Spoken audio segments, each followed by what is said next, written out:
Bordeaux 1847. La valise de cuir de son père pesait plus lourd qu'Éléonore ne s'en souvenait non à cause des documents, elle les connaissait par cœur. Le poids venait d'ailleurs. C'était celui de ce qu'elle s'apprêtait à faire et de la certitude qu'une fois la décision prise, aucun retour en arrière ne serait possible. Elle gravit les marches de l'hôtel de Montreuil avec cette certitude appuyée contre ses bras. Le laquais qui ouvrit la porte la regarda comme on regarde une visite qu'on n'attendait pas et qu'on ne sait pas très bien où placer. « Je viens voir son Excellence, dit Éléonore. Dites-lui que la fille du marquis de Valmont est ici et qu'elle apporte les registres du duché. » 4 jours plus tôt, cet homme l'avait regardée comme si elle ne méritait même pas qu'on pose les yeux sur elle. Aujourd'hui, elle tenait entre ses mains tout ce dont il avait besoin et tout ce qu'elle-même ne pouvait se permettre de perdre. Le monde avait produit cette ironie, sans demander l'avis de l'un ni de l'autre. Et quelque part entre l'affront de cette soirée et le matin présent, Éléonore avait décidé que la meilleure chose à faire était de marcher droit vers elle. Elle s'était rendue au bal donné par les Laroche-Aymon parce que son père y assistait depuis 20 ans, parce qu'il était mort 6 semaines plus tôt et parce qu'elle ne savait pas encore lesquelles de ses habitudes elle devait prolonger et lesquelles elle devait laisser disparaître avec lui. Elle était arrivée au bras de Madame Pétronille d'Urville avec cette sorte de présence que les salons tolèrent sans vraiment l'enregistrer. Elle avait 26 ans. Elle savait exactement qui elle était. Ce qu'elle ignorait encore, c'était le prix qu'il lui faudrait payer pour le prouver. Ce fut maître Montauban, procureur adjoint et homme aux conversations interminables, qui la poussa sans le vouloir au centre du problème. Au croisement de leur trajectoire, Adrien de Rochefort, duc de Montreuil, se retrouva devant une femme qu'il n'avait ni conviée, ni attendue précisément au moment où 2 comtes et une marquise l'observaient avec l'attention de ceux qui tiennent le compte de tout. Quelqu'un suggéra que le duc ouvrît le bal avec mademoiselle de Valmont. Le silence qui suivit dura exactement le temps qu'une flamme met à décider dans quelle direction elle va grandir. Adrien posa les yeux sur Éléonore avec l'expression de celui qui découvre un objet là où il ne devrait pas être. Il avait 34 ans, la prestance d'un homme qui portait un titre depuis ses 20 ans et une armure qu'il revêtait sans réfléchir parce qu'elle était plus rapide que sa pensée. « Je vous remercie de cette suggestion », dit-il avec une politesse qui était sa forme la plus raffinée de mépris, mais je préfère ne pas perdre mon temps avec des distractions insipides. Éléonore ne changea pas d'expression.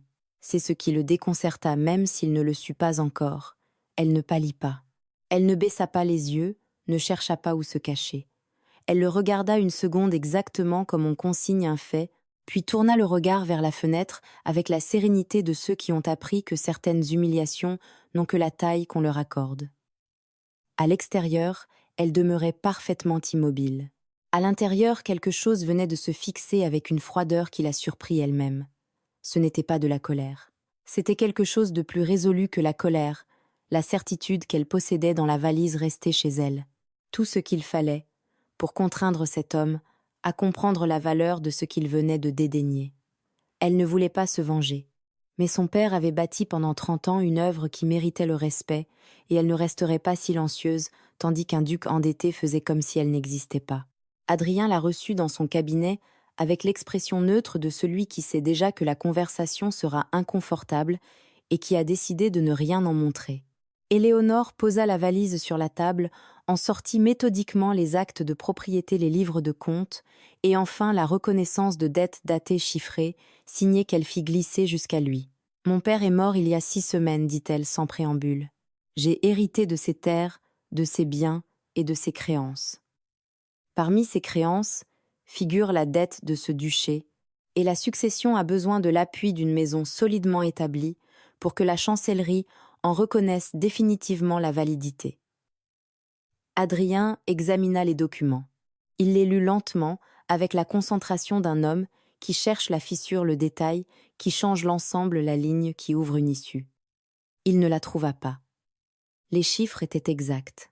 Les dates étaient exactes. La signature de son père au bas de l'acte était exacte et irréfutable. « De combien de temps avez-vous besoin pour obtenir cette homologation » demanda-t-il. « La procédure est engagée, mais sans l'appui d'une maison reconnue, elle peut durer des années, voire ne jamais aboutir. Alors parlons d'un délai, dit-il. Donnez-moi le temps de trouver une autre solution financière. Dans 6 mois, la dette sera acquittée. Vous disposerez des liquidités nécessaires pour garantir la succession par une autre voie, et aucun de nous n'aura besoin d'en arriver à cette union. Éléonore ne répondit pas tout de suite. Elle s'attendait à cette proposition. Votre Excellence a fait la même promesse à mon père il y a 4 ans, dit-elle d'une voix calme. Puis de nouveau il y a 2 ans. Mon père vous a accordé ces délais parce qu'il croyait à votre parole. Ils ont expiré l'un et l'autre sans que la dette diminue d'un seul franc. Quelque chose passa sur le visage d'Adrien.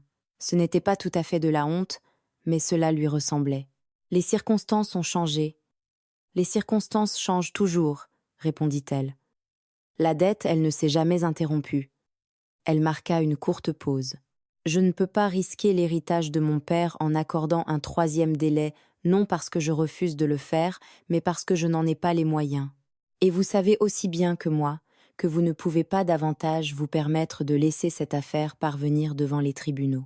Adrien se leva et se dirigea vers la fenêtre avec la démarche de celui qui a besoin de mettre de la distance entre lui et ce qu'il vient d'entendre. Il resta quelques secondes de dos contemplant la cour intérieure de l'hôtel. Il ne voulait pas de cela. Il ne voulait pas de cette femme dans sa maison, avec sa manière directe de parler si éloignée de la déférence à laquelle il était habitué, avec sa valise de documents, ses certitudes inconfortables et sa façon de le regarder, comme si elle l'évaluait au lieu d'attendre sa décision. Ce n'était pas ainsi qu'il avait imaginé résoudre la situation du duché. Ce n'était pas ainsi qu'il avait imaginé quoi que ce fût. Mais les chiffres posés sur cette table étaient ce qu'ils étaient, et il ne disposait pas de 6 mois. Voilà 3 ans qu'il ne les avait plus. Ce qui s'est passé chez les Laroche-Aymon, dit-il sans se retourner. Je n'ai pas pour habitude de me tromper de cette manière. Ce n'était pas une excuse. Pour un homme comme lui, c'était quelque chose de considérablement plus difficile qu'une excuse. Éléonore ne répondit pas. Elle laissa au silence la place qui lui revenait. Ce fut lui qui le rompit en se tournant vers elle, avec l'expression de celui qui a pris une décision qu'il déteste et qui a choisi de la prendre malgré tout. J'ai une condition. Cette union sera présentée comme un accord entre 2 maisons avec toutes les formes requises. Il ne sera jamais question de la dette. Les 2 parties conserveront leur dignité. J'accepte, dit-elle, à une condition également. Vous ne chercherez aucun moyen de défaire cette union avant que la succession ne soit homologuée et vous ne me présenterez devant personne comme une solution de convenance. Si vous acceptez entièrement. Adrien la regarda un long moment. Il y avait dans sa façon de parler directe, sans ornement, sans cette modulation prudente, dont les femmes de son monde enveloppaient les vérités difficiles, quelque chose d'aussi étrange qu'un caillou dans une chaussure pas, exactement douloureux seulement présent, impossible à ignorer. Très bien, dit-il. En regagnant sa demeure cet après-midi-là, Éléonore se surprit à repenser à l'expression qu'il avait eue en lisant les documents. Ce n'était pas celle d'un homme acculé. C'était plutôt celle de quelqu'un qui reconnaît sans joie mais sans surprise que le monde vient de produire exactement l'issue à laquelle il fallait s'attendre. Elle ne sut que faire de cette pensée. Elle la rangea au même endroit que toutes les choses pour lesquelles elle ne possédait encore aucune catégorie. Les 30 jours qui suivirent furent une architecture de distance soigneusement entretenue. Éléonore régla les affaires encore pendantes du marquisat et se maintint constamment en mouvement. Mais la nuit, cela ne suffisait plus. Elle avait imaginé se marier un jour, mais pas ainsi pas avec un homme qui l'avait méprisé quelques jours plus tôt pas, avec un accord à la place d'un choix. Le regrettait-elle? Non. Elle ne regrettait pas ce qu'elle avait fait. Elle recommencerait. Pourtant, quelque chose ne trouvait pas sa place. La première fois qu'un homme lui offrirait son nom le ferait dans les termes d'une dette. Il ne l'avait pas choisi. Et cela, elle le garda pour elle. La cérémonie eut lieu un matin de décembre dans une chapelle latérale de la cathédrale Saint-André, en présence des seuls témoins obligatoires. Le chanoine Hébert officia avec l'efficacité d'un homme attendu ailleurs. Il n'y avait pas de fleurs. Il y avait des cierges, la pierre froide et cette odeur d'encens ancien que la chapelle accumulait depuis des siècles. Adrien était vêtu de noir. Éléonore portait une robe gris sombre et une mantille de dentelle qui avait appartenu à sa mère, le seul objet de valeur qu'elle posséda, dont aucun registre ne put fixer le prix. Lorsque le chanoine prononça les paroles qui rendaient leur engagement irréversible, ni l'un ni l'autre ne regarda son conjoint. Ce n'était pas exactement par froideur. Ils savaient tous deux qu'il existe des moments qu'il vaut mieux ne pas mesurer de face, comme il existe des lumières qui blessent lorsqu'on les regarde directement. Ils sortirent de la cathédrale côte à côte sous un ciel gris qui promettait la neige sans la donner, puis montèrent dans la voiture qui les ramènerait à l'hôtel de Montreuil, semblable à deux personnes venant de signer un contrat, devant désormais découvrir que faire du silence qui vient après. Ce soir-là, seul dans l'aile qu'on lui avait assignée, Éléonore écouta le calme de la demeure et la présence d'un autre être humain à l'autre extrémité de la maison. Elle essaya de ne pas y penser. Ce fut plus difficile qu'elle ne l'avait imaginé. Ils occupaient des ailes séparées, prenaient leur repas ensemble par protocole et tenaient des conversations soumises à la grammaire rigide du nécessaire. Elles auraient pu se poursuivre par correspondance sans perdre le moindre contenu. Et pourtant, sans le vouloir et sans savoir quand cela avait commencé. Éléonore se mit à noter des détails qu'aucune lettre n'aurait transmis, la façon dont Adrien serrait sa plume, avec une pression légèrement excessive au regard de la douceur. De son écriture, son habitude de rester quelques secondes devant la fenêtre du cabinet, avant chaque conversation difficile, comme s'il lui fallait un instant de paysage pour remettre de l'ordre en lui. Un après-midi, Éléonore se surprit à compter ses secondes depuis le seuil. 4. Toujours 4.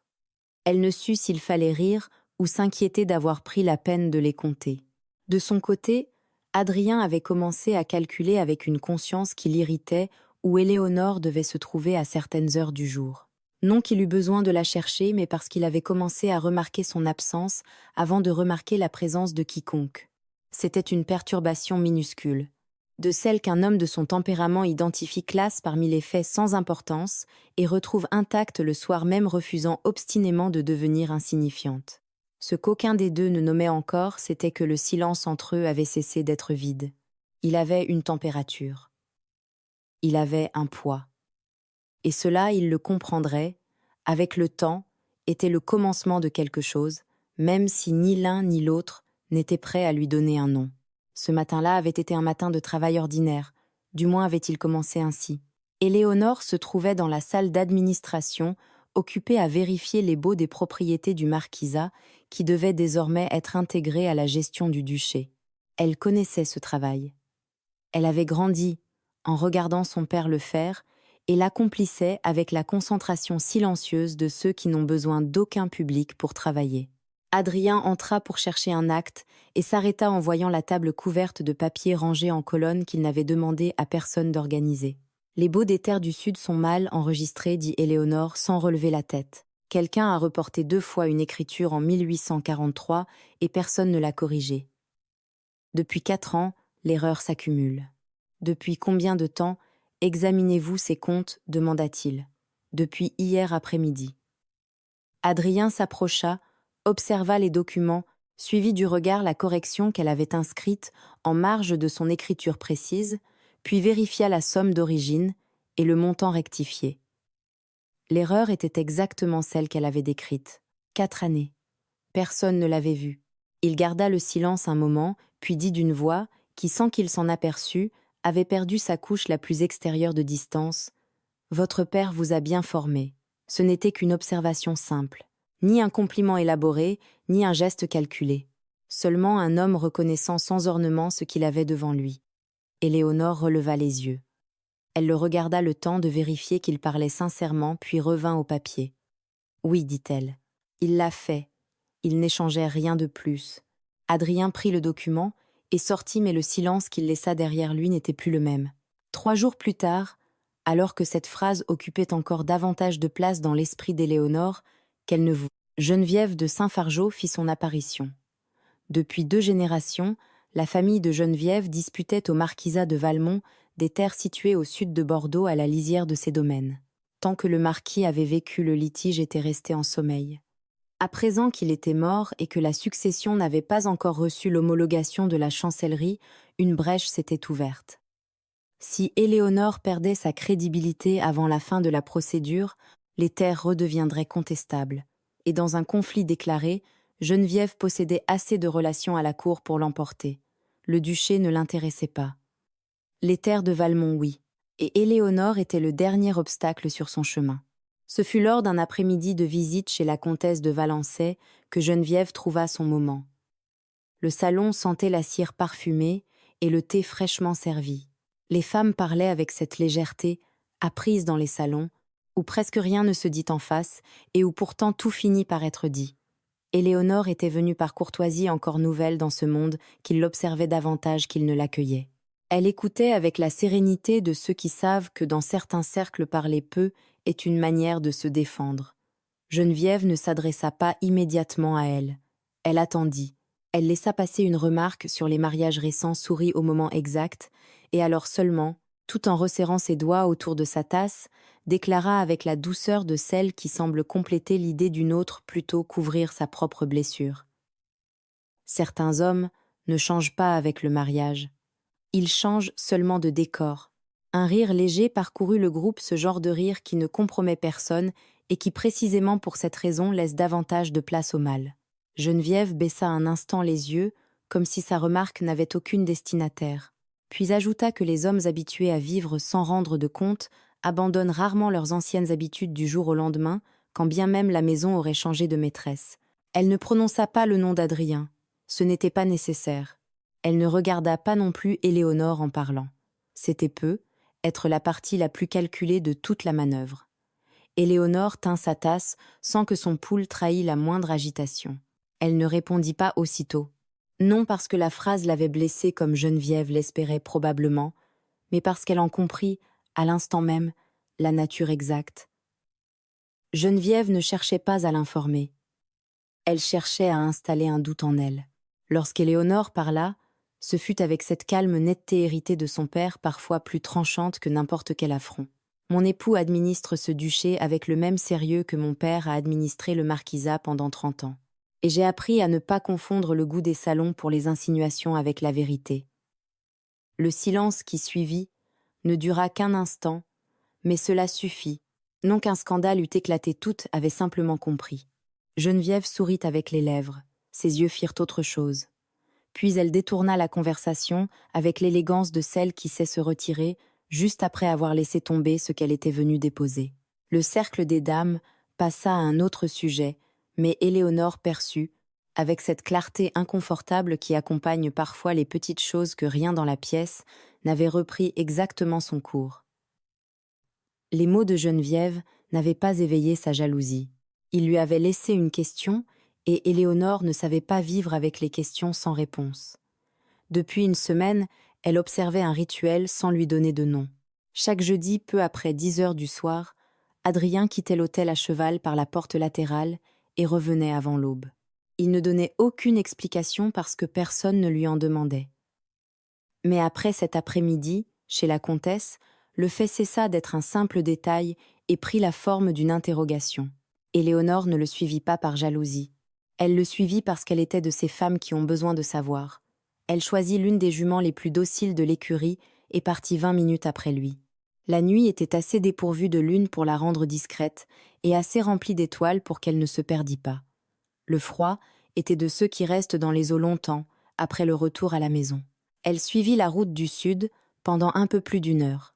Le hameau apparut d'abord sous forme de lumière. Non pas la lueur isolée d'une ferme, ni le scintillement lointain d'un village endormi, mais une lumière répartie, celle de fenêtres ouvertes à une heure où elle n'aurait plus dû l'être. Les maisons étaient modestes mais solides, avec des toits qui tenaient et des murs qui ne cédaient pas. Il y avait un puits au centre, une grange et un bâtiment qui semblait servir d'école pendant la journée, à en juger par les ardoises appuyées contre le mur extérieur. Et il y avait des gens des familles qu'Éléonore reconnut à leurs conditions des métayers, des ouvriers agricoles, des personnes semblables à celles qu'elle avait vues sur les terres du marquisat, avec cette manière particulière de se mouvoir qu'ont ceux qui ont appris à occuper peu de place, parce que le monde leur a enseigné que c'était plus sûr. Adrien se tenait au centre du hameau en conversation avec un homme âgé qui gesticulait avec l'énergie contenue de quelqu'un expliquant un problème grave. Il l'écoutait avec cette attention qu'Éléonore avait commencé à reconnaître, celle qu'il ne montrait jamais en public, dépourvue de toute mise en scène, la tête légèrement inclinée, les yeux fixés sur son interlocuteur, avec une présence qui était, comprit-elle, alors la chose la plus authentique qu'elle eût jamais vue chez lui. Éléonore resta à distance pendant un temps qu'elle fut incapable de mesurer. Là se trouvait la réponse à tous les chiffres qui ne concordaient pas dans les registres du duché. Là se trouvait l'explication de la réputation d'irresponsable qu'Adrien portait sans jamais chercher à s'en défendre. L'argent que Bordeaux disait gaspiller n'avait pas disparu. Il s'était transformé en toiture, qui résistait en mur solide en enfant, disposant d'un lieu où apprendre. Elle n'en connaissait pas les détails, mais elle en comprit assez. Ce n'était pas de la négligence. C'était un choix, et ce choix était protégé par le silence. Cette nuit-là ne lui apporta pas toutes les réponses. La confirmation vint plus tard. Parmi les anciens registres, elle découvrit un rapport rejeté par l'administration royale. Les propriétés improductives y étaient classées comme une charge inutile pour la noblesse et pouvaient faire l'objet d'une intervention ou d'une redistribution si elles ne produisaient pas un revenu suffisant. Éléonore comprit alors que si la couronne voyait le hameau pour ce qu'il était, il disparaîtrait. Quelque chose se déplaça dans sa poitrine avec une lenteur inattendue. Ce n'était pas de la pitié. C'était la sensation de voir enfin quelqu'un, véritablement après des semaines passées, à n'en regarder que la surface. L'homme qui inclinait la tête pour écouter un métayer était le même qui avait accepté leur accord sans excuse ni grandiloquence. Le même qui préférait le silence à la transformation de ce qu'il faisait pour les autres en spectacle. Il était compris tel, alors, bien plus complexe que Bordeaux ne le supposait et bien plus précieux qu'elle ne l'avait cru. Le lendemain matin, sans prévenir personne, Éléonore se rendit chez le notaire chargé des registres fonciers. Elle avait qualité pour agir. Elle était fille de marquis. Elle connaissait ces mécanismes avec l'intimité de quelqu'un qui avait grandi en entendant le langage des actes et des comptes à la table du dîner. Sa position d'épouse du duc lui donnait en outre la capacité d'intervenir au nom du duché en matière d'enregistrement patrimonial. Elle usa de cette autorité avec la précision d'une femme qui sait exactement où placer un acte pour qu'il produise l'effet recherché. Lorsqu'elle eut terminé le hameau de l'asile, était inscrit comme bien attaché au duché de Montreuil, assorti d'une clause d'usage social permanent, insaisissable par les créanciers privés et invisible à ceux qui chercheraient des actifs immédiatement réalisables. Elle déposa l'acte sur la table du cabinet d'Adrien. Elle ne laissa aucun mot. Il n'y avait rien à expliquer que le document n'expliqua déjà par lui-même. Adrien entra dans son cabinet cet après-midi-là et trouva l'acte. Il le lut une première fois, puis une seconde. Il resta debout devant la table, le document entre les mains, pendant un temps qu'il ne sut pas mesurer. Elle l'avait suivi. Elle avait découvert son secret. Et elle n'avait pas utilisé ce qu'elle avait découvert pour l'humilier, pour négocier ou pour ajouter une condition nouvelle à l'accord qui les liait. Elle s'en était servie pour protéger ce qu'il protégeait, sans lui demander la permission, sans l'annoncer, sans attendre qu'il lui ouvrît une porte qu'il n'aurait jamais su ouvrir parce qu'il ignorait comment le faire. Personne n'avait jamais agi ainsi pour lui. Sa respiration changea légèrement sans qu'il s'en aperçût. La posture tendue qu'il avait portée toute la journée se relâcha d'1 millimètre à un endroit qu'il n'aurait su désigner. Il partit à sa recherche. Il la trouva dans la salle des cartes au fond de l'aile et de l'hôtel, là où les cartographes du duché avaient laissé au fil des siècles leurs tracés de province et de routes commerciales. Elle se tenait devant la table centrale, un livre de comptes ouvert sur une grande carte déployée. Elle ne se retourna pas lorsqu'il entra, parce qu'elle l'avait entendu venir dans le corridor de pierre. Elle avait appris à distinguer sa démarche de toutes les autres qui parcouraient la maison, même si elle s'était interdit de réfléchir au moment précis où cet apprentissage avait commencé. Adrien s'arrêta à quelques pas d'elle. Il ne parla pas tout de suite. « Pourquoi avez-vous fait cela ?» demanda-t-il enfin. Elle referma calmement le livre et se tourna vers lui. Ce faisant, elle constata qu'il se trouvait plus près, qu'elle ne l'avait imaginé assez près, pour qu'elle vît que l'expression de son visage n'était ni celle des salons, ni celle des réunions d'administration. C'était quelque chose d'antérieur à toutes ces expressions, quelque chose qui demeurait dessous lorsqu'il n'avait pas encore eu le temps de choisir laquelle porter. Le cœur d'Éléonore fit quelque chose qu'elle ne lui avait pas permis de faire. « Parce que c'était juste », répondit-elle. « Ce n'est pas une réponse, c'est la seule que j'ai. » Il y avait dans cette phrase une franchise si entière qu'Adrien resta silencieux comme quelqu'un qui reçoit une chose dont il ignorait qu'il l'attendait. La salle des cartes était plongée dans le silence particulier des grandes demeures à la nuit tombée. La bougie posée sur la table jetait une lumière qui raccourcissait les ombres et rapprochait les distances. Et Éléonore avait une conscience beaucoup trop précise de l'endroit exact où finissait son espace et où commençait celui d'Adrien. Il ne répondit pas. Il se contenta de la regarder, et dans ce silence quelque chose se modifia peu à peu sur son visage avec une lenteur qu'il ne contrôlait pas, comme une serrure qui cède, non parce qu'on la force, mais parce que le temps et le poids ont accompli leur œuvre. Pendant des semaines, il s'était répété qu'elle n'était qu'une partie de leur accord, une solution, une femme pratique, avec une valise de documents et une manière directe de parler qui n'avait rien de ce à quoi il était habitué. Il se l'était répété assez souvent pour presque le croire. Alors une mèche de cheveux traversa le visage d'Éléonore déplacé par l'air qui entrait par la fente de la fenêtre. Le corps d'Adrien agit avant qu'il pût réfléchir. Il leva la main pour l'écarter. Son geste s'arrêta à mi-chemin, non parce qu'il avait décidé de s'arrêter, mais parce qu'au moment où sa main ne se trouvait plus qu'à un souffle de son visage, quelque chose en lui reconnut ce qu'il était en train de faire. Cette reconnaissance arriva trop tard pour devenir une décision, et trop tôt pour devenir une erreur. C'était autre chose. C'était son corps disant ce qu'il n'avait pas encore prononcé. Tous deux le savaient. Aucun ne bougea. La voix de Madeleine, la femme de chambre, retentit dans le corridor avec l'implacable clarté du mauvais moment. « Madame la Duchesse, une lettre vient d'arriver pour votre Excellence. » La main d'Adrien demeura suspendue une fraction de seconde fraction qu'ils ressentirent tous deux avec une précision disproportionnée à sa brièveté. Puis il l'abaissa, recula d'un pas et rétablit la distance que le protocole exigeait et que l'instant leur avait fait oublier. « Bonne nuit !» dit-il d'une voix légèrement altérée d'une façon qu'elle seule aurait pu reconnaître. « Bonne nuit !» répondit-elle. Il sortit. Éléonore resta debout, le livre de comptes fermé entre les mains, écoutant ses pas s'éloigner le long du corridor de pierre, jusqu'à ce que le silence les absorbât entièrement. Alors, et seulement alors, elle appuya son dos contre la table et ferma les yeux quelques secondes. Elle n'analysa pas ce qu'elle ressentait pas cette nuit-là. Mais elle le ressentit avec toute la précision qu'elle avait acquise pour les choses qu'elle ne savait pas encore nommer. Et ce qu'elle ressentait ne ressemblait en rien à ce qu'elle avait imaginé au commencement de cette histoire. La réception à l'hôtel des Ormeaux eut lieu un vendredi de janvier, et Léonore et Adrien arrivèrent ensemble comme le protocole l'exigeait. À l'entrée, il lui offrit le bras avec sa correction habituelle, et elle le prit avec le naturel qu'ils avaient développé pour l'usage public. Mais depuis la nuit de la salle des cartes, le geste possédait une qualité différente, une très légère pression supplémentaire de sa part qui n'était pas une maladresse, un imperceptible retard de la sienne qui n'en était pas une non plus. Tous deux le savaient. Aucun ne le nommait. C'était cette sorte de connaissance silencieuse, plus fragile que le cristal et plus difficile à ignorer que le froid. Geneviève trouva son moment lorsque le groupe de dames réunies autour de la comtesse des Ormeaux se resserra.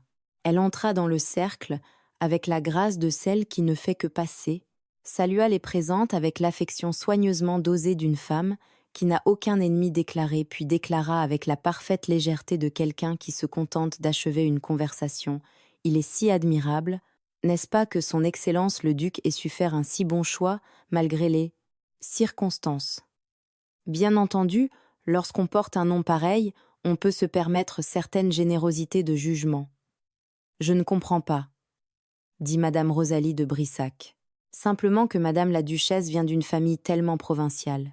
Son père était marquis certes, mais de ces marquis terriens qui n'ont jamais tout à fait trouvé leur place dans les salons qu'il fallait. Un homme très respectable chez lui sans doute, mais tellement éloigné du lignage de Montreuil. » Geneviève laissa tomber un sourire avant de poursuivre. « Je me demande seulement, dit-elle, avec la voix de celle qui partage une inquiétude sincère, si quelqu'un a vraiment vérifié les registres du marquisat avant cette union.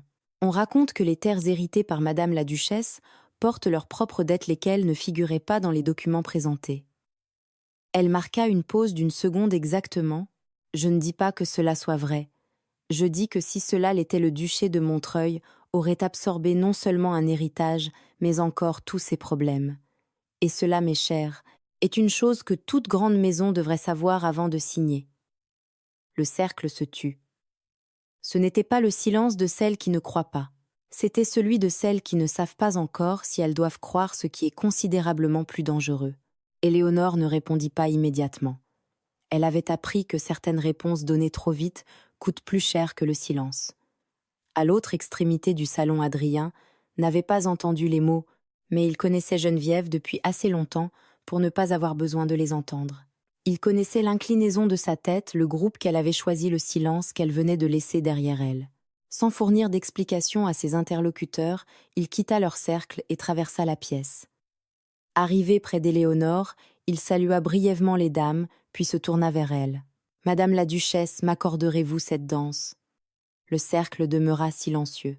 Geneviève ne dit rien. Elle les observa et pour la première fois se demanda si elle avait correctement évalué la femme qui se tenait devant elle. Éléonore posa sa main sur le bras d'Adrien. « Avec plaisir, dit-elle. » Sur la piste, pendant les premières mesures, aucun des deux ne parla. Ce fut lui qui rompit le silence à voix basse. Le premier duc de Montreuil était marchand de laine. Il a fallu 3 générations à sa famille pour atteindre le titre. Geneviève confond depuis des années le nom avec la personne.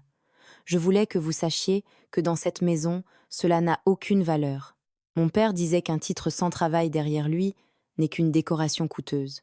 C'était un homme sensé. C'était le meilleur homme que j'ai connu, répondit-elle. La musique s'acheva. Ils se séparèrent avec la correction attendue, mais quelque chose avait changé dans l'espace entre eux, de cette manière silencieuse, dont les choses changent lorsque 2 personnes viennent de se dire, pour la première fois, quelque chose de vrai. Geneviève les observa depuis l'autre côté du salon, avec l'expression de quelqu'un qui comprend que le sol qu'il croyait stable vient de se déplacer. Mais ce soir-là, de retour à l'hôtel de Montreuil, elle mit à exécution la seconde partie de son plan. Une enveloppe sans signature fut remise au maître d'hôtel avec l'ordre de la déposer sur le bureau privé du duc. Elle contenait une note rédigée d'une écriture déguisée et 2 pièces jointes des copies de registre du marquisat de Valmont, présentées sans leur contexte et couvertes de fausses annotations marginales, de manière à faire croire que le père d'Éléonore avait volontairement accumulé la dette du duché pendant des années opération après opération, comme s'il l'avait construite en vue d'un dessein précis. La note disait seulement ceci: une femme qui hérite d'une dette pareille et se présente quelques semaines après la mort de son père, l'acte à la main ne vient pas par désespoir. Elle vient avec un plan. C'était faux, mais le mensonge était fabriqué à partir de vrais documents de vraies dates et de l'absence calculée de tout ce qui les expliquait. C'était exactement le genre de mensonge qu'un homme orgueilleux ne peut réfuter sans commencer par douter. Adrien trouva l'enveloppe le lendemain matin, avant même que les domestiques n'allument les cheminées de Lelay. Il la lut debout, puis la lut une seconde fois. Et quelque chose en lui, quelque chose qui avait commencé à s'ouvrir au cours des dernières semaines avec la lente prudence des choses longtemps demeurées closes, se contracta de nouveau avec la vitesse de ce qui sait encore se défendre. Il fit appeler le maître d'hôtel avant 7 heures. « Cette enveloppe » dit-il en la posant sur la table qu'il a apportée. Le maître d'hôtel le regarda avec l'expression de celui qui se souvient avec précision parce qu'il sait la question importante. « Un messager, votre Excellence. Il est arrivé hier après-midi par l'entrée de service. Il a dit que cela vous était envoyé par une connaissance. Il n'a laissé aucun nom et n'a pas attendu de réponse.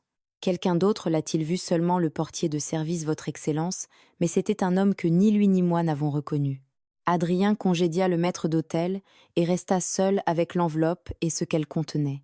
Quelqu'un avait voulu qu'il lise cela. Quelqu'un qui connaissait assez bien les registres du marquisat pour les copier, qui savait comment atteindre sa maison sans être identifié et qui avait des raisons précises de le pousser à se méfier d'Éléonore. Il ignorait qui, mais il savait que cette personne existait et que les documents contenus dans l'enveloppe authentique ou falsifiés avait produit exactement l'effet recherché. Il s'était installé dans son esprit sous la forme d'une question à laquelle il ne pouvait répondre seul. Et cela, découvrit-il, suffisait pour que le doute accomplît son travail. Éléonore le remarqua ce matin-là, non dans une parole différente, car il ne dit rien de différent. Elle le vit dans les 4 secondes devant la fenêtre devenue 8, dans la manière dont il conduisit le petit déjeuner avec l'efficacité formelle des premières semaines avant que n'existent entre eux des conversations qui n'étaient pas strictement nécessaires, dans le fait qu'il ne la regardait plus de la même manière, qu'il ne la regardait plus vraiment, mais l'examinait comme un document. Éléonore passa toute la matinée avec cette sensation installée dans la poitrine. Elle tenta de travailler. Elle relut 3 fois les mêmes baux du Nord sans retenir un seul chiffre. Elle se leva, marcha jusqu'à la fenêtre, revint à la table. L'hôtel particulier qu'elle avait commencé à considérer comme le sien au cours des dernières semaines lui parut soudain étranger, de nouveau rempli de corridors qui ne menaient nulle part. Ce qui lui faisait le plus mal n'était pas la froideur d'Adrien, c'était qu'elle connaissait désormais la différence. Elle savait ce qui se trouvait dessous lorsqu'il la regardait véritablement. Voilà pourquoi le vide de ce matin-là possédait un tranchant que les premières semaines n'avaient jamais eu. C'était la distance entre ce qui avait commencé à exister et ce qui venait brusquement de cesser d'exister. Et cette distance avait exactement la taille de ce qu'elle refusait encore d'admettre comme important pour elle. À midi, lorsqu'il passa devant la salle et la salua d'une inclinaison de tête parfaitement correcte et parfaitement vide, Éléonore posa sa plume. Elle le trouva dans son cabinet cet après-midi-là. « Que s'est-il passé » demanda-t-elle directement depuis le seuil.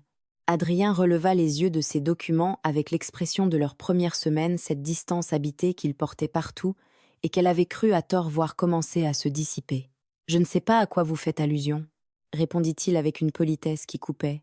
« Vous me regardez depuis ce matin, comme si j'avais fait quelque chose. » Elle n'éleva pas la voix.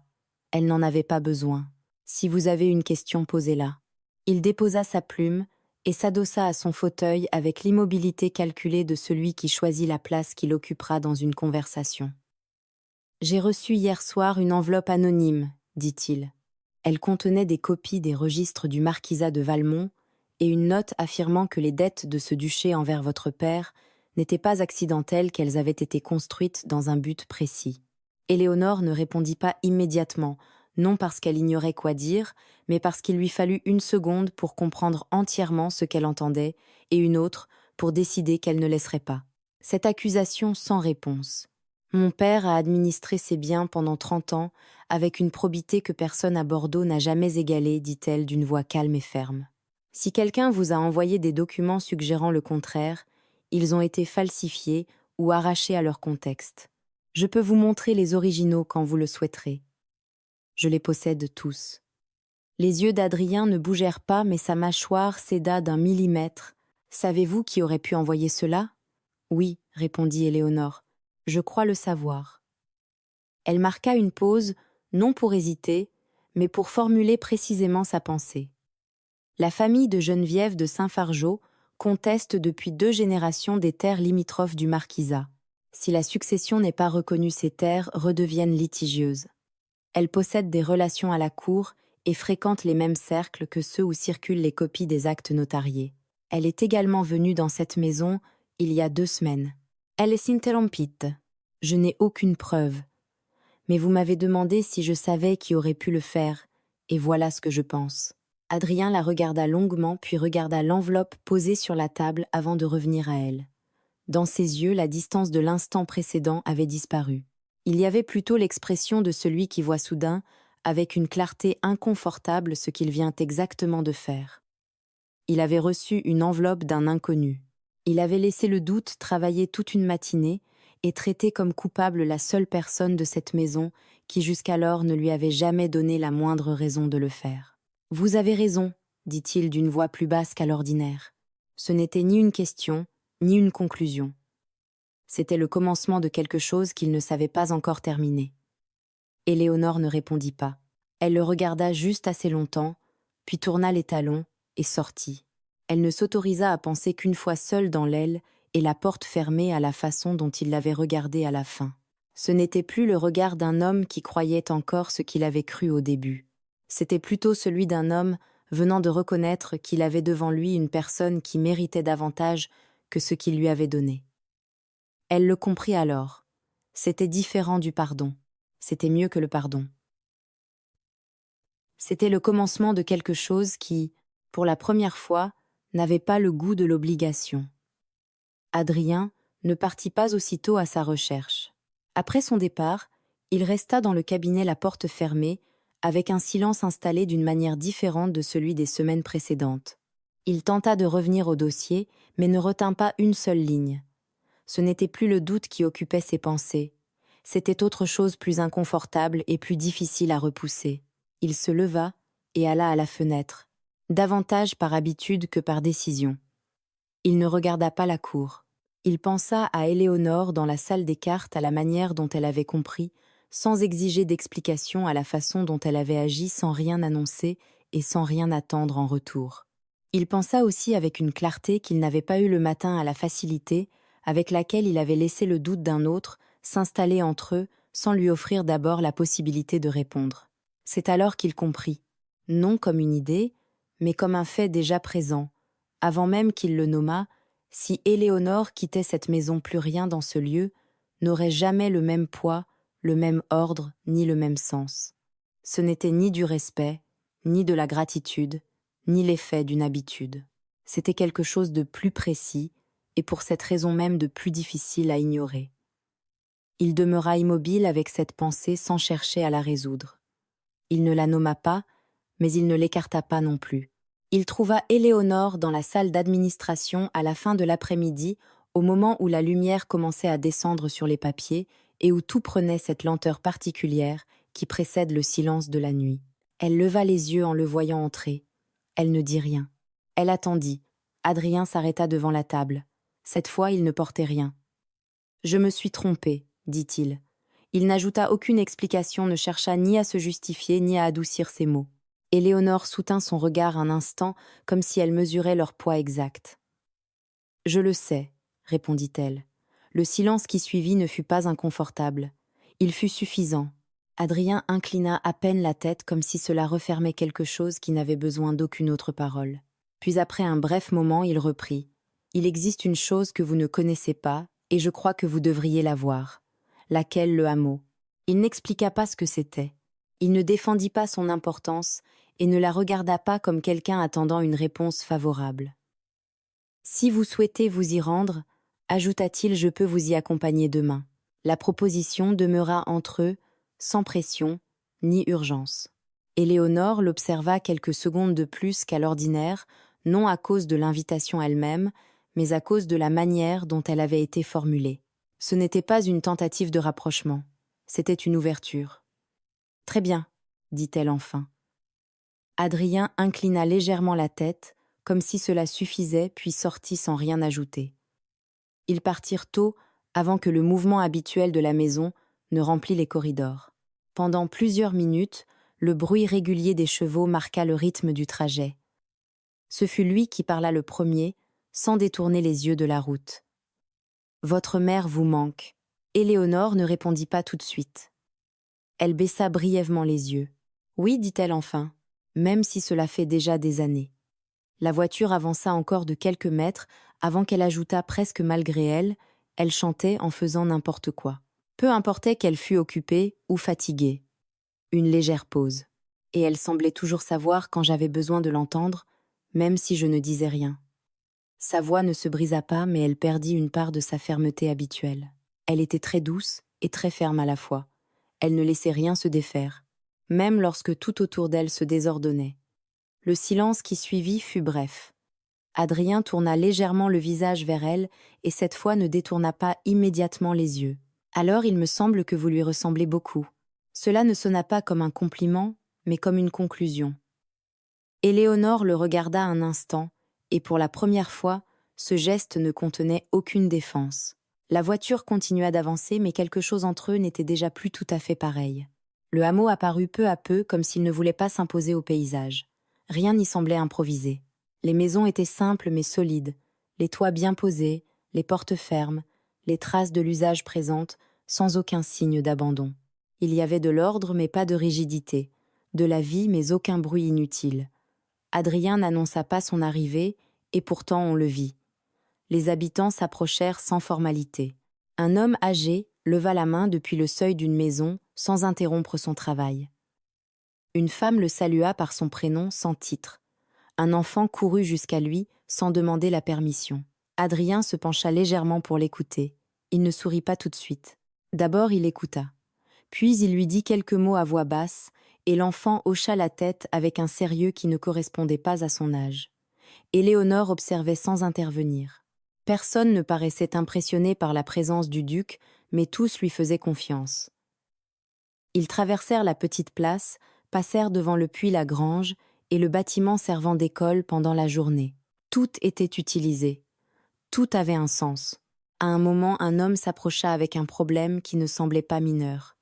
Adrien ne donna pas d'ordre et n'éleva pas la voix. Il posa les questions nécessaires, écouta sans interrompre et prit une décision qui n'eut pas besoin d'être défendue. L'homme acquiesça et repartit avec la tranquillité de celui qui a été compris, pas simplement débarrassé de son problème. Éléonore ne regarda pas Adrien à cet instant. Elle regarda les autres, la manière dont personne ne doutait l'absence totale de mise en scène, la simplicité avec laquelle il occupait ce lieu sans jamais s'imposer à lui. Et elle comprit alors quelque chose qui ne figurait ni dans les registres, ni dans les chiffres, ni dans les explications qu'elle-même avait construites. Ici, il n'était pas le duc. Il était l'homme auquel ces gens se confiaient lorsque quelque chose comptait vraiment. Éléonore sentit qu'une chose se déplaçait en elle, non avec violence, mais avec la tranquille certitude de ce qui trouve enfin sa place. Ce n'était pas de l'admiration, c'était une reconnaissance. Et c'était aussi le début de quelque chose qu'elle n'était pas encore disposée à nommer. À un moment, Adrien s'arrêta près d'elle, sans rien dire, regardant le même point. Une famille qui dînait la porte ouverte, tandis que les enfants discutaient avec l'énergie disproportionnée de ceux qui croient encore que toute question est urgente. Voilà ce qui ne doit pas être vu, dit-il à voix basse. Si l'administration royale classait ce lieu parmi les biens improductifs, il disparaîtrait en une saison. Je le sais, répondit Éléonore. C'est pour cela que je l'ai fait enregistrer. Il la regarda. Elle soutint ses yeux, sans détourner les siens. Il n'avait besoin d'aucune autre parole parce qu'il savait exactement ce que cet échange signifiait. Elle avait vu, compris et agi, sans qu'il le lui demandât, sans qu'il lui expliquât rien, sans attendre quoi que ce fût en retour. Adrien ne répondit pas, mais quelque chose dans son expression fit ce que les mots n'auraient pas pu accomplir. Elle s'ouvrit brièvement entièrement, comme une pièce dont les fenêtres étaient demeurées fermées pendant des années. Ils reprirent le chemin de l'hôtel alors que le jour était déjà tombé et que le froid s'était installé pour de bon. Ils parlèrent peu durant le retour. Ce n'était pas nécessaire. En approchant de la voiture, Adrien fit un pas en avant et pendant un instant sembla vouloir dire quelque chose. Il n'en fit rien. Il lui tendit la main. Éléonore hésita à peine avant de la prendre. Le contact fut bref, mais il ne fut pas neutre. Ses doigts se refermèrent avec une fermeté qui n'appartenait pas au protocole, et il ne la lâcha pas immédiatement. Une seconde de trop, une seconde qu'aucun des deux n'ignora. Elle monta la première. Il attendit qu'elle fût installée avant de prendre place à son tour, puis la voiture s'ébranla. Aucun n'avait besoin de parler, mais ce n'était déjà plus le même silence. 3 jours plus tard, au cercle du commerce de Bordeaux-Geneviève, trouva sa dernière occasion. La réunion rassemblait des familles titrées et des négociants de grand prestige, le genre d'endroit où l'ancienne fortune et la nouvelle se regardent avec la méfiance de ceux qui sont encore en train d'apprendre les règles du jeu. Éléonore et Adrien arrivèrent ensemble. Il lui offrit le bras et elle le prit. Celui qui les observait sans les connaître voyait un mariage irréprochable. Celui qui les connaissait bien voyait autre chose, 2 personnes parvenues au même lieu par des chemins différents, et qui le savaient. Ce fut M. Carré, marchand de tissus, dont les ambitions mondaines dépassaient les connaissances, qui posa la question avec la véritable innocence de celui qui ignore où il met les pieds. Et comment son Excellence et Madame la Duchesse se sont-ils rencontrés? Je ne crois pas avoir jamais entendu cette histoire. Il y avait autour de la table assez de monde pour donner du poids à la question. 2 sièges plus loin se trouvait également Geneviève, avec sur les lèvres un sourire légèrement anticipé. Adrien posa son verre. Son geste ne contenait aucune hâte. Il avait au contraire cette qualité particulière de celui qui sait exactement ce qu'il va dire et qui a décidé que le moment était venu. Mon épouse, commença-t-il, est arrivée dans ce duché avec davantage de clairvoyance que je n'en avais eu depuis des années. Elle a vu ce que personne ne voyait.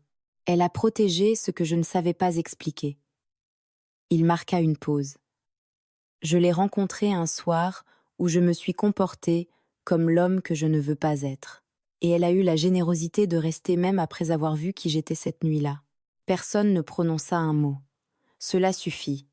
Geneviève comprit qu'elle avait perdu non à cause des paroles elles-mêmes, mais à cause de la façon dont il les avait dites. Il n'y avait ni doute, ni distance, ni espace pour ce qu'elle avait essayé de provoquer. L'affaire se refermait là. Éléonore ne regarda pas Adrien. Elle baissa les yeux vers sa coupe et retint le cristal entre ses doigts, comme si ce geste pouvait suffire à la maintenir ferme. Mais ce n'était pas de faire en ses pauvres fesses. À leur retour à l'hôtel, la neige tombait sur Bordeaux. Le maître d'hôtel prit leur manteau et disparut. Les bougies du corridor projetaient de longues ombres, et la demeure possédait cette tranquillité des grandes maisons qui savent garder ce qui se passe entre leurs murs. Éléonore s'arrêta, avant d'atteindre l'escalier, et se retourna. Adrien s'était déjà arrêté. Il la regardait avec l'expression qui existait sous toutes les autres, non celle des salons, non celle des réunions, mais la vraie. Il traversa le corridor et posa toute sa paume sur son visage, sans cérémonie, sans la retenue des mois précédents. Elle ne recula pas.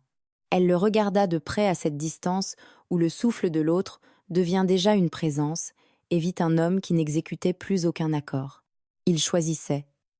Alors elle ferma les yeux. Le baiser ne fut pas délicat. Ce fut celui de quelqu'un qui sait être arrivé tard, les mains d'Adrien, fermement posées sur son visage, celle d'Éléonore trouvant le tissu de sa veste avec une urgence qu'aucun d'eux n'avait prévue. Lorsqu'ils se séparèrent, il ne recula pas. Il resta le front appuyé contre le sien, le souffle altéré, et il y avait là quelque chose de plus honnête que tout ce qu'il avait dit depuis leur rencontre. Éléonore pensa à la valise de son père aux documents à l'affront du bal des Laroche-Aymon qui avait tout déclenché. Puis elle cessa de penser, parce que ce qui existait à présent ne portait de nom dans aucun registre, et elle découvrit que c'était exactement ce qu'elle avait toujours voulu. 3 semaines plus tard, ils signèrent l'homologation définitive de la succession dans le même cabinet où tout avait commencé. Ils eurent 3 enfants. Valère qui hérita des yeux de sa mère et de l'obstination de son père. Claire qui à 8 ans déjà posait des questions auxquelles personne ne savait répondre. Et Rodrigue qui associait le regard d'Adrien au caractère d'Éléonore d'une manière qui maintint toute la maison en alerte pendant son enfance. Le hameau du Sud continua de grandir. Lorsque Valère fut assez âgé, il commença à accompagner Éléonore lors de ses visites. Un matin, Adrien le regarda partir depuis la fenêtre de son cabinet. Éléonore, qui passait dans le corridor, s'arrêta et le regarda. Il compta 4 secondes. Elle sourit, puis poursuivit son chemin. Geneviève perdit le procès, concernant les terres en 1853, et ne retrouva jamais l'angle juste pour attaquer Éléonore. Adrien ne devint pas plus simple avec les années, mais un langage se construisit lentement entre eux fait de signes que personne d'autre n'aurait su lire. Un soir de décembre, Éléonore trouva sur la table du cabinet l'acte original de la dette, celui qu'elle avait apporté dans la valise de son père ce matin de 1847, encadré de bois sombre. Il n'y avait aucun mot. C'était la seule manière qu'Adrien connaissait de lui dire que tout en avait valu la peine. Et elle, qui le connaissait mieux que personne, le comprit parfaitement. Merci, cher auditeur, d'être resté jusqu'au bout. Si cette histoire a trouvé une place en vous, ne partez pas sans lire le commentaire épinglé et laissez-moi ne serait-ce qu'un seul mot. Ce petit geste permet à ce récit de continuer à vivre et d'atteindre d'autres cœurs. Et si vous n'êtes pas encore abonné, je serai heureuse de continuer à vous accompagner. Que Dieu vous bénisse.